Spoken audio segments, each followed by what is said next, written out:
getting onto a highway and flooring it, it just makes everything right with the world. It just brings a smile to your face.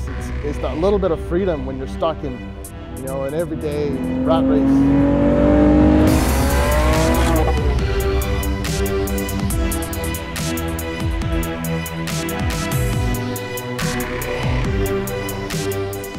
My name is Russ. I'm standing in front of my '94 Toyota MR2. I bought this car about 5 years ago as kind of like a 30th birthday present to myself. I've had a couple MR2s in the past, and I was really looking forward to getting into a second-gen car, and with the idea that this would be something I can play with on the weekends, I can tinker with, and generally have fun with and not worry if it breaks. I bought it as a bone stock car, so it was totally unmolested. It was actually a non-turbo automatic, which usually isn't what you want to start with, but it was a beautiful, clean car. So that made the decision easier, especially with the idea that I did want to go with the V6 because I'd be gutting all the drivetrain anyway. The V6 that's in this car now is actually a 3.5 liter. This one came out of a 2009 RAV4, although Toyota puts it in just about everything from about 2005, 2006 on.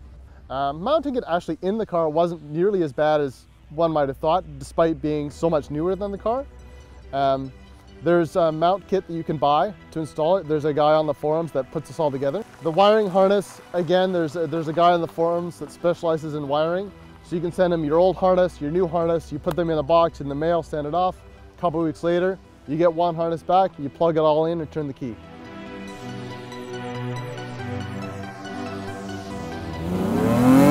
Wow! 270 horsepower has never felt so fast.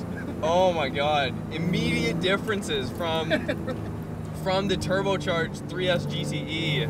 As many of you know, I had an MR2. I had an SW20 for a year and a half, an MR2 GTS, bone stock, and I mean, I pushed that car to its limits in the time that I had it. I mean, I've spun it out, I've really experienced most of what I feel like this chassis has to offer, but in stock form. But now, just there, coming from 3,500 RPM in first gear, the pull is a completely different experience than the turbocharged engine. The beautiful thing about a naturally aspirated engine, right, is you put your foot halfway down and you know exactly what you're gonna get every time in any gear you're in. For pretty much a bolt-on swap from, I mean, you gotta buy a kit, but a relatively simple swap to one of the most reliable engines you would never expect or you would never traditionally think of to put in a sports car. But to have it work this well, and this chassis feels like it was made for it right out the gate.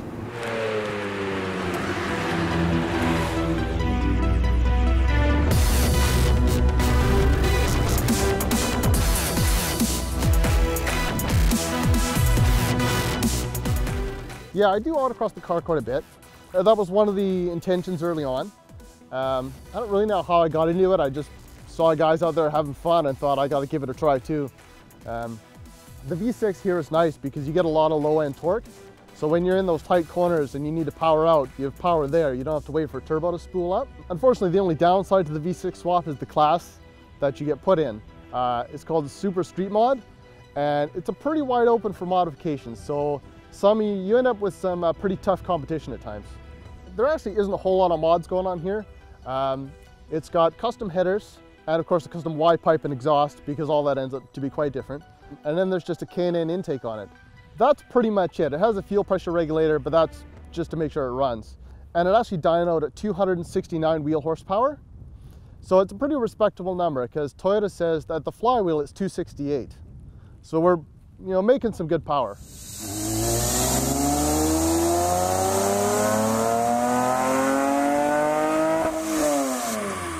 You have power basically immediately.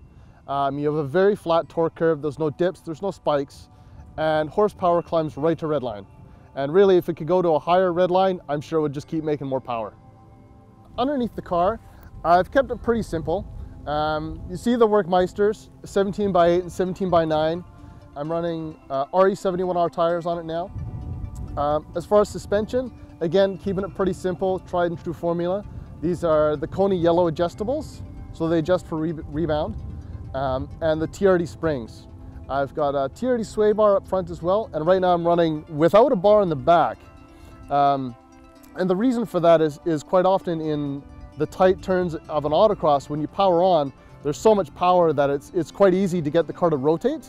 With testing and playing with the suspension over time, it's actually quite easy now to either lift off the gas or give it a little brake to get the nose of the car to come around.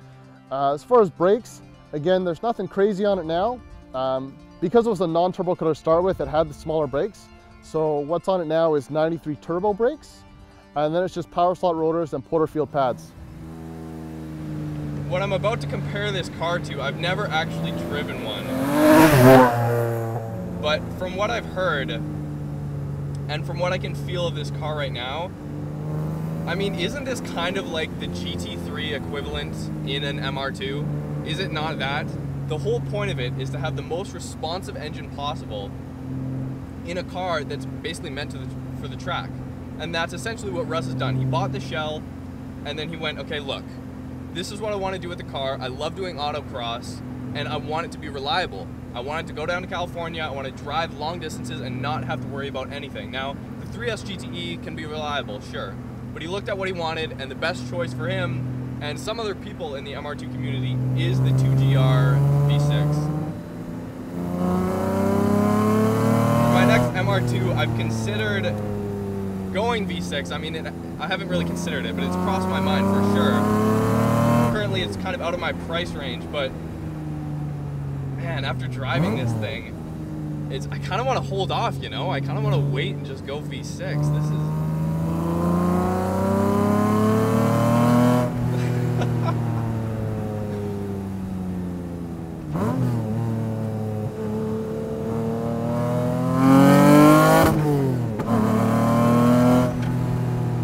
One thing that is undeniable about this engine versus my old car is the sound. You cannot beat this sound. When you really get up there, it just screams. Make sure you don't get any of the kind of blow-off noises or turbo spool or anything like that, but what you're getting is just a different beast altogether. Same chassis, but completely different driving characteristics.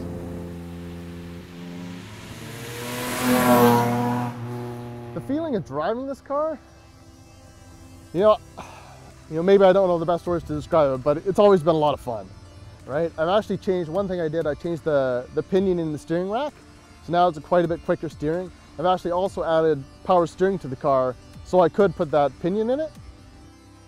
Forced inductions absolutely crossed my mind, and a lot of people have asked me. Toyota or TRD did make a blower they sold actually in Australia. You see it here actually in North America in the Evora S, so it's the same motor but with the blower.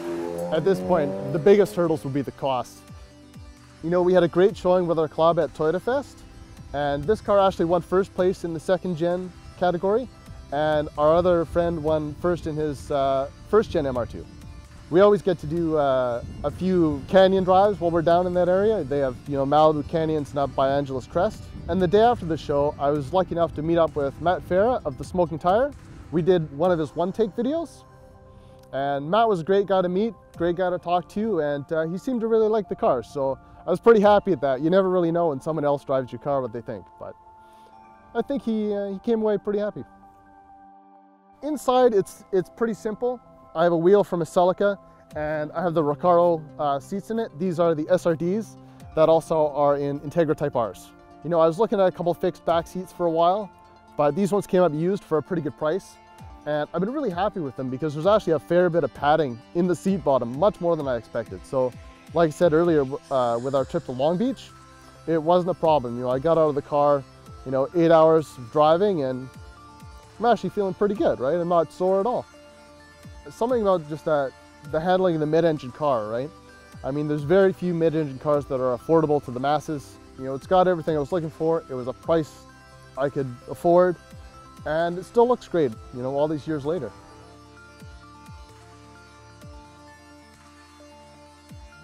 All the characteristics that I came to love in the MR2 are all still here. I mean, Russ has done a fantastic job at just identifying what he wants out of a driver's car and going after it. And to me, the MR2 has never been about just raw power, and that's completely the case in this build. It has definitely adequate power levels and torque numbers. I mean, I'm having trouble putting it into words right now, but it's the complete package. Thank you guys so much for watching. If you want to check it out, he also has a wheel well profile. I can put that in the description if you want to check out the full parts list and everything. And if you want to ask him any questions, I'm sure he'll be in the comment section.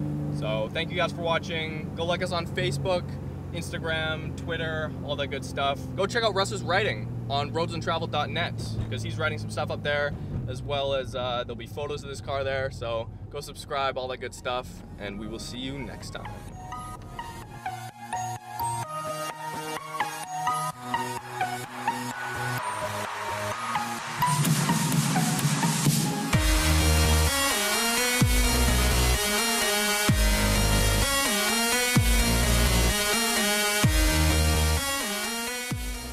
One thing I would like to say is if you ever do want to come out to autocross here in Vancouver with the UBC club or the VCNG club, try it. It's a lot of fun.